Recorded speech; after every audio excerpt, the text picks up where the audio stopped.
Hi, I'm Rick Scholl with Workbench Enterprises. Today we're going to install the wiring harness for the Kangoo Wii onto the wheelchair. This is the wiring harness you'll get. It'll look like this when you receive it in your package. The wire harness consists of the switch box that has this on and off switch on top with the LED that lets you know that the switch is on. Secondly, we have the connections for the battery. It will be shipped to you with a 10 amp fuse in it, and they're also labeled. The positive and negative terminals are labeled, so you'll know which one goes to where. Thirdly, you have the connector for the solenoid itself. So the first thing you're going to do is get to the batteries, and that's going to require to take off some covers to get to them. This is a Quickie 636 wheelchair. The battery cover's in the back, so you remove the little handles in the back. Drop the cover down and that exposes the battery. All you do is pull it out and you have a positive and negative connection here. What I like to do is double check the power of the voltage of the battery, make sure the voltage is proper. So I get a voltmeter and I'll do that real quick.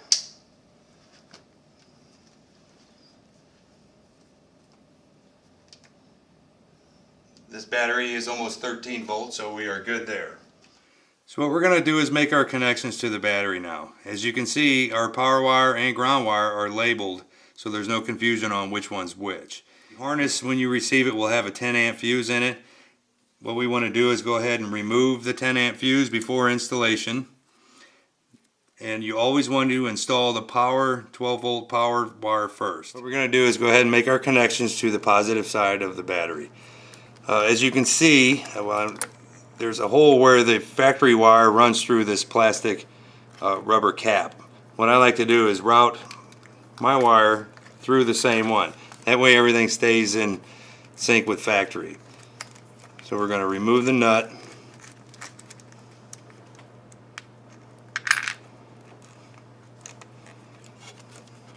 Put our wire in there and reinstall the washer and nut.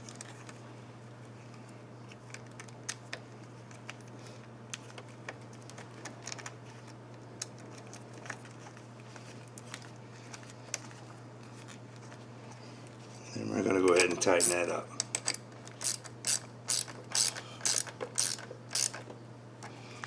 What this does, by routing the wire through the factory hole, it allows this cover to go back over the terminal of the battery and sit the way it should, the way it was intended for.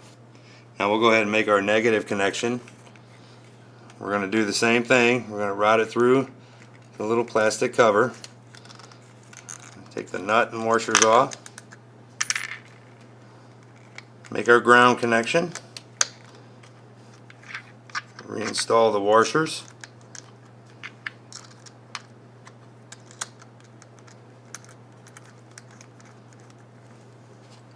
And go ahead and tighten it down.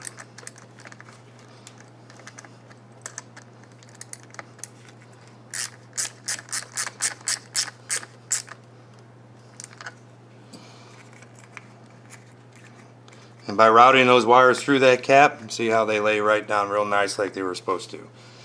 Then what I like to do is get a wire tie.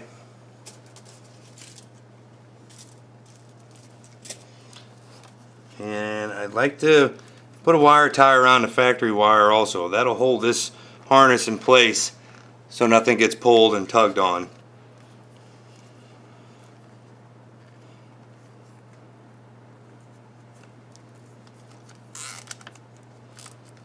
And that keeps that nice and secure. We'll snip the end of that off, make it look clean. At this point then, what you want to do is go ahead and reinstall your fuse. Push it in there real tight and make sure it stays in there. So now that we made our connections to the batteries, when I remove this battery, keep in mind, and this will probably happen to yours also, that this back battery is connected to the front battery by means of this connector. So when I push this battery back in, we need to make that connection again. Before I push this battery in, because there's not much room under here, what I want to do is route the box and the cable for the solenoid towards the front. we'll pick out different locations to fasten the wires to the frame as we move up front. Bring the box up through here. Bring the solenoid wire with it. Okay, now we can reconnect our battery.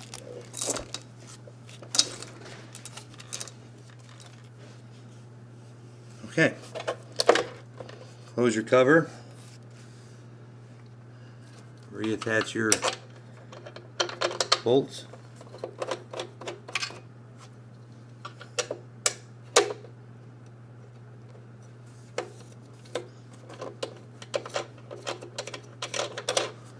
Where we're at now is I removed this cover back in step one when we were getting to the batteries. And how I did that with this type of seat base, it just has one detent pin in the front. You remove that and that allows you to swivel the chair up, okay, and that allowed me to pull this cover off. So what we want to do is reinstall the cover. Make sure your wires are routed out of the box in such a manner that they won't get pinched. So what I've done is I have my wires coming out of the back, and what you want to do is find the suitable location for the switch harness and the harness for the solenoid, whatever the customer wants, on the left side or the right side. Once you find that location, you're going to start directing your wire, attaching it with wire ties to the frame. And keep in mind to make sure that there is no pinching points where the wire is going to get pinched. So I have my cover reinstalled, put my pin back in, my seat base is down. So what I'm going to do now is start routing my wires for the switch box. This customer wants a switch box over here on the right. So I'm going to start routing it along the frame with wire ties. So what we've done here, we found a suitable location for the switch box, and this is where this customer would like his. So our suggestion would be to mount the switch box first and start your wiring from the front to the back. That way if there's any excess of cable, because we give you plenty of cable, if there's any excess you can wire tie it in the back underneath the seat base. Alright, so we have our switch box mounted. We routed our wire along the frame. Wire tied it along here. No pinch points. Nothing's going to get damaged. One thing you want to be careful of, this is just a basic tilt seating system. There is a bunch of different seating systems out there. This one just tilts back. So you have some that will elevate, recline, tilt. The back will move independently from the footrest, and the footrest will move independently. So you have to be really, really careful how you route your wires. If anybody has any questions on how to install one of these, you have our contact information on our website, and please don't hesitate to call. We'll be more than happy to answer any questions you have. Alright, well thanks for watching, and have a great day.